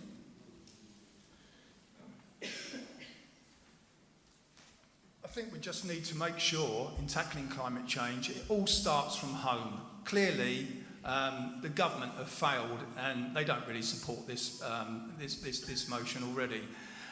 So it all starts from home. I encourage everybody in the way we recycle. Our parish councils, they're using solar, LEDs and replacing all their street lamps. And I very much was a member of the panel that approved the 2030 carbon... Anna. Firstly, we put people and the planet at the centre of everything we do. So number one, renationalise the water supply to ensure we have clean waterways. Number two, insulation of buildings, including public buildings like schools and hospitals, so your tax money isn't going to pay bills where heating is going out the window. As a teacher, I see the implications for schools and funding. We need to be looking after our public buildings as well as our private ones.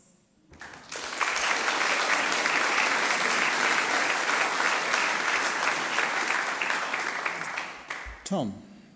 I'm very proud that this government has seen not just the world's largest offshore wind power station, but numbers 1, 2, 3, 4 and 5, the 5 biggest in the world. We produce more solar power in this country than many, many European countries, including those further south. And we've just changed the law so that you can put solar panels on farm roofs without planning permission. The next thing that's essential is nuclear power. If you don't build nuclear, you cannot decarbonise without switching the lights off and making people unemployed.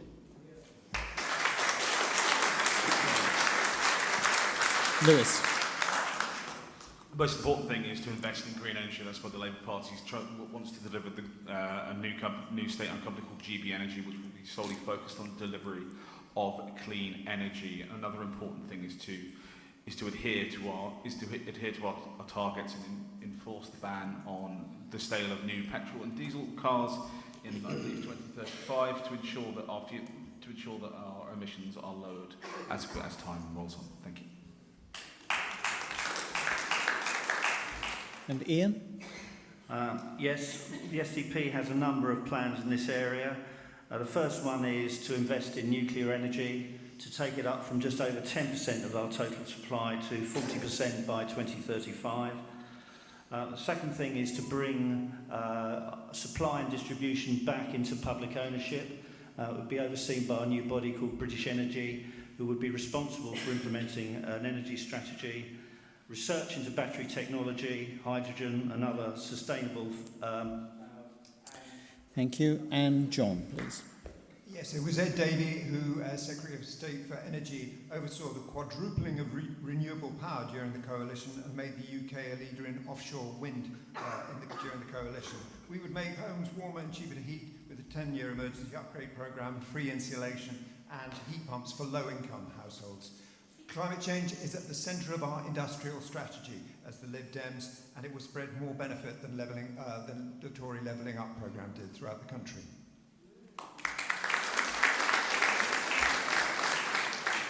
And Teresa. I've got no doubt that climate changes over time, but I do, however, question that we understand the causes of climate change. Yes, we can. And which countries are actually responsible for the global warming? Is it us? I don't think so. China, the United States, India, Russia and Japan. I could go on, but it most certainly isn't us.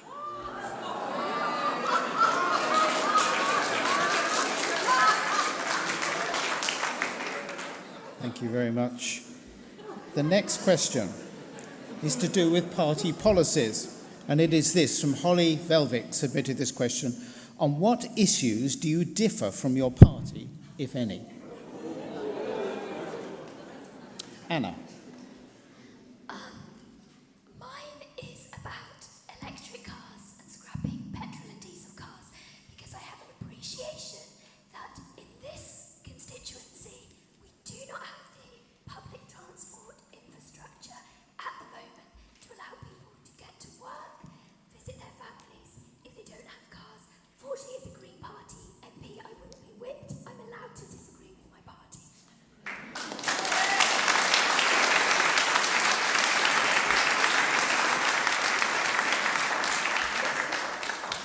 John, I would imagine for you it's not following your leader and falling into the nearest lot of water. I know, I get to avoid paddleboards. The only thing that I really have noticed in the Lib Dem manifesto is actually our move towards a written constitution. I think it's a danger in the US. The Second Amendment, you put it in stone, a constitution at any particular point. Actually, the flexibility of our constitution allows it to evolve over time. And if you have a written constitution, the Second Amendment causes huge problems with the gun lobby in the US. So I question the idea of that. I think there's a risk to it.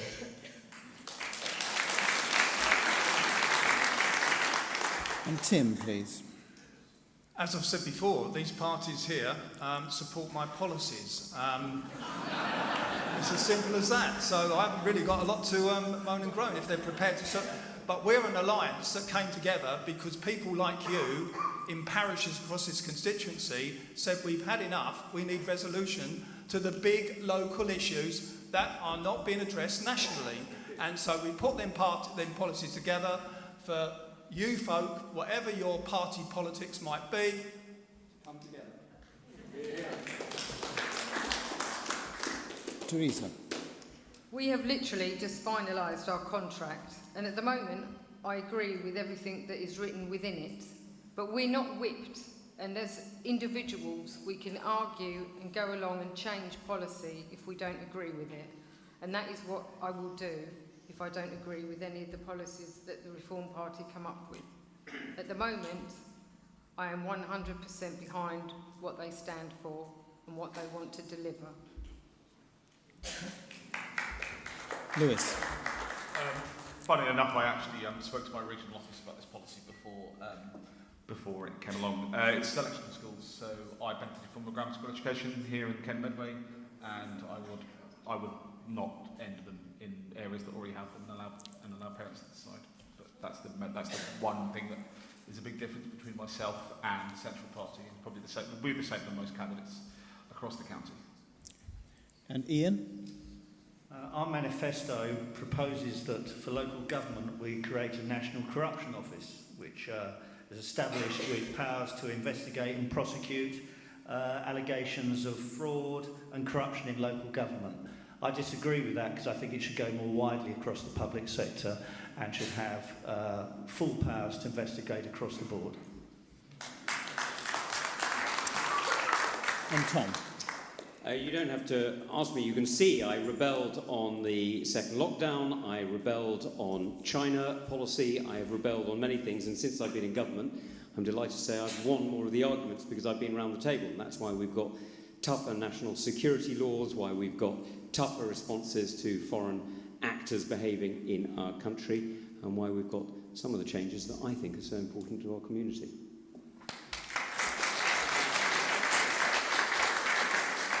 And our final quick-fire question, indeed our final question this evening, is this, and it comes from Ray Ellis.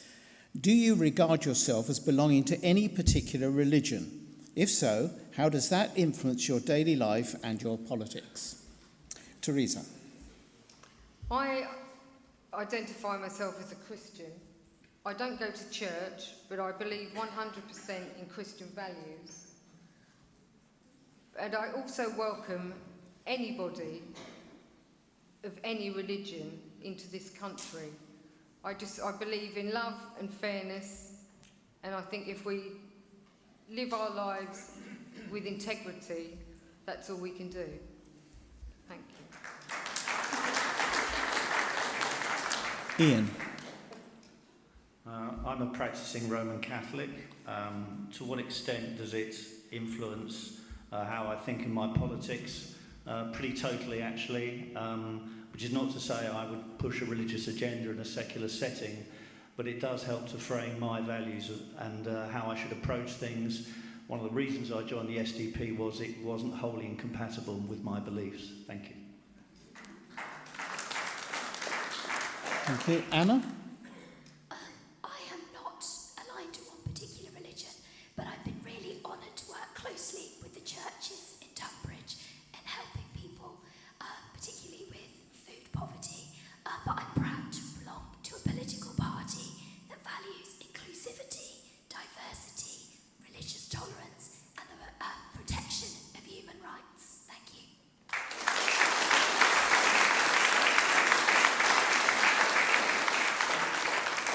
Tim. Yeah, I will state that I'm not religious because I see religion as a man-made issue, but I am a Christian. I'm a practicing Christian. I know many people in this church here. I've been here many times before. My family and many, many people, the younger people in this community, a testament to what these churches have done for the younger generation, and the work they do in the community, as others have said, is absolutely amazing. And Tom. Thank you. I am a practicing Roman Catholic. I attend St Lawrence Church in Edenbridge, but I studied Islam, actually, and so my degree and my postgraduate work was all in Islamic theology, which I think has inspired me in the way I think about community, but my faith inspires me and demands a lot of me. You'll be pleased to hear it demands nothing of anybody else. It's all about what I need to do. Thank you.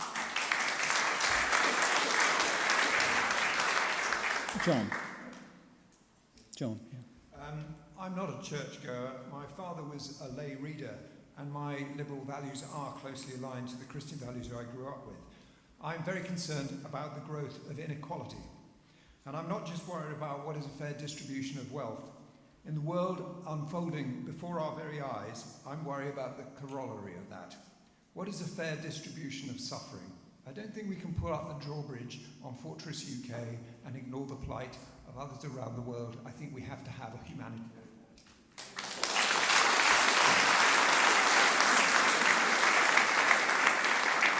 And finally, Lewis. No, I don't, and have never particularly followed any faith. I was baptised in an Anglican church, but I would say in the same way that most people that grow up in this country have been socialised with Christian values. I do believe in the message of Christ being being kind and fair to all, and being kind to the meek, and that's, I think, the most important thing, with respect for all other religions as well. Thank you. Thank you. Well, ladies and gentlemen, that is the end of the formal questions that you've submitted. I gather from your responses that you'll want to get with some of these candidates and explore some of the answers in a little more detail, and we can do that in just a few minutes. But what I want to do now is to invite the candidates to take 1 minute and to tell us each individually why we should vote for them on Thursday.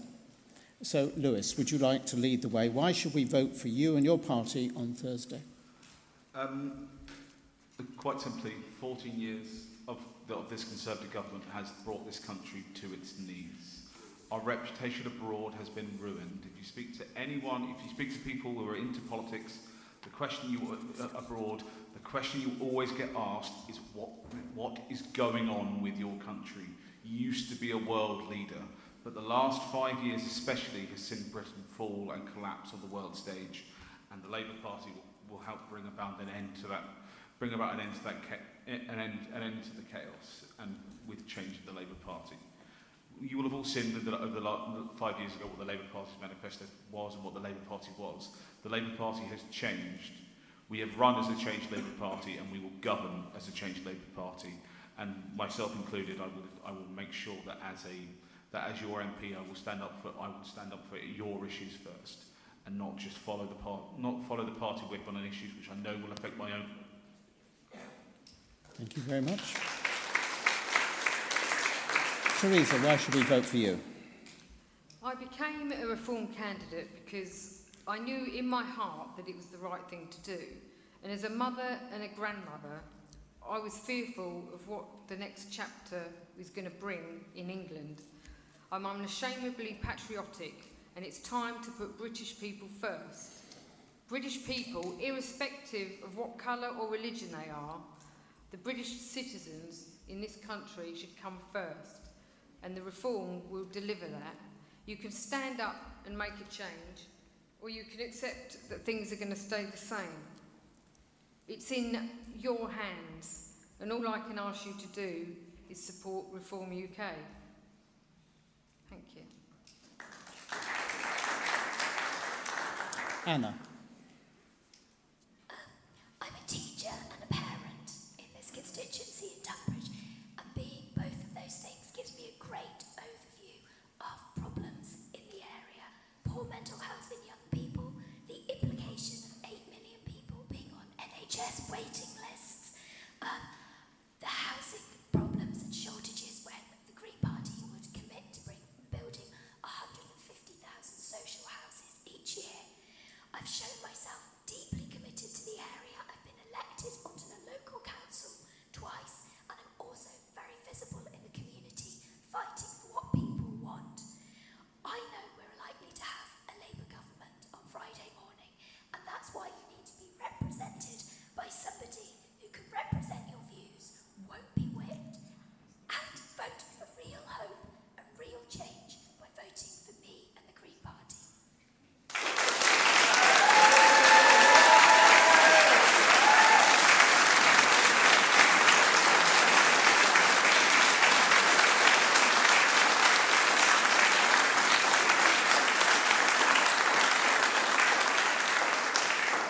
Thank you. Tim. My journey in politics started about 20 years ago over a pedestrian crossing to get kids across the road in Borough Green on the A25. A big fight with KCC for many, many years actually. But I then got elected because I moaned like many people, decided to join the parish council. I've been on the parish council 20 years, Tonbridge and Malden a decade, and I'm proud to be the executive member on Kent County or Kent Association Local Councils to represent you. But I'm a local born and bred man. I'm the only person here that was born in this constituency. I've had 63 years here. My roots are in here. I went to the same primary school as my mother, and my 4 daughters went to my primary school. I believe in improving people's lives, and that's why I came into politics. I'm not into party politics. I'm here to help you, and that's why we formed the Alliance many years ago to do exactly that, fight for the big policies that need national attention.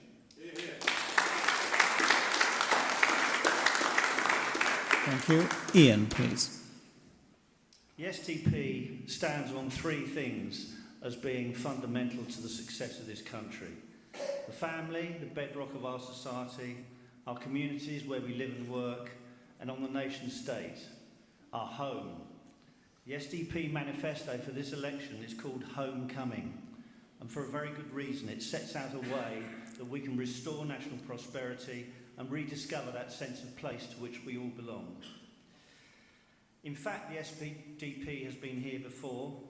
In 1987, we polled over 17,000 votes in the general election. That's obviously something for me to aim for, but I want to stand in Tonbridge to give you, the voters in Tonbridge, a choice, a positive choice, to vote for the SDP. In doing so, you can show your support to a party that has the solutions that will take us into the 2030s and beyond. And to those that think that we're too small, don't worry. You vote for the SDP, you get the SDP. Tom. Over the last few years, we've achieved a lot together. Living in Hever as I do, I know how important healthcare is in Edenbridge, and we've got the new medical centre in Edenbridge. We've got the new one here, the Tonbridge Medical Group. There's a lot more to do in the centre of town. We've got £20 million coming from Sainsbury's. A few years ago, when the post office was closing, we got the new post office on the High Street just near the Lidl. There is an awful lot we've done, but there is so much still to do in this community. Whether it's getting that direct train link, like the one we got from Borough Green, or whether it's getting more investment into our town and into our villages. That's what matters here locally, but I'm not just here for that. I have always stood up for our country. I have always fought for our community. I've done it in uniform, and I've now done it in politics. And I will keep doing it, because this country matters, this community matters, and more than anything, right now, my kids matter. It's their bedtime, and I'm going to go and have to read them a story.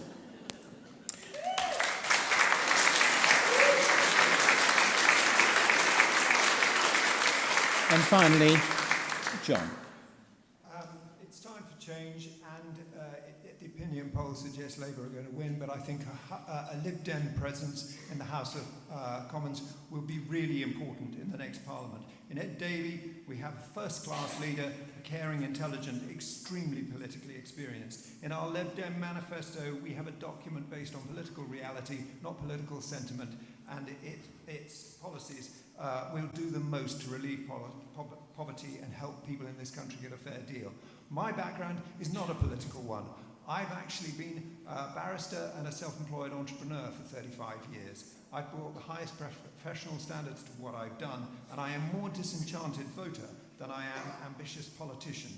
The fact I haven't followed a political career path I see as a strength, not a weakness. My ambition is to use my advocacy, negotiating and professional skills to represent the people of Tonbridge better and to improve things for you in... And thank you very much. So all it remains for me to say is a very big thank you to the candidates for coming this evening, sitting on this unbelievably hot platform and sharing their vision and their hopes. Thank you for standing, and thank you for coming to explain.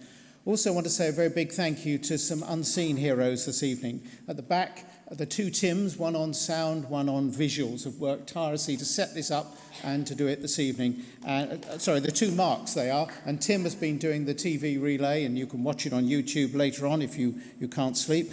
And a very big thank you to a lady behind the scenes who made it all happen. She's called Fiona Tolhurst, and she...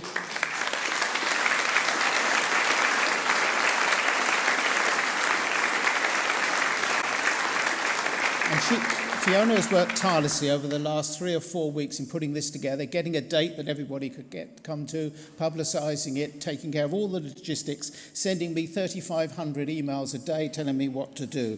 Fiona, you're a star and we appreciate it. Thank you very much. Now, before I hand over to Pete Smart, who's going to formally close this evening, can I just share a quote with you from the late Winston Churchill about politics? Churchill said this. He said, "Politics is the ability to foretell what is going to happen tomorrow, next week, next month, and next year, and to have the ability afterwards to explain why it didn't happen." Thank you very much.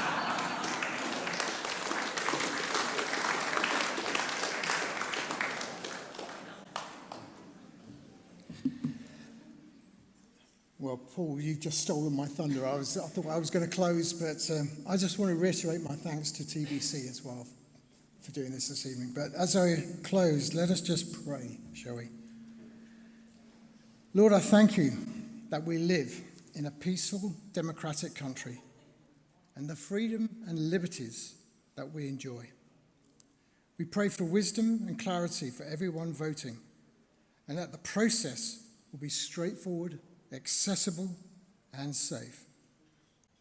And we thank you, Lord, for each candidate and their willingness to stand for election, and pray for theirs and their families' safety. Bless them with wisdom and grace in all their dealings. And where there is division, bring a heart of unity, respect, and peace. And where there are false narratives, bring revelation and truth. And Lord, we pray for wisdom for the government, and that all forms of injustice is exposed, and that mercy and compassion for all people prevails, and hope is maintained in this great nation. Amen.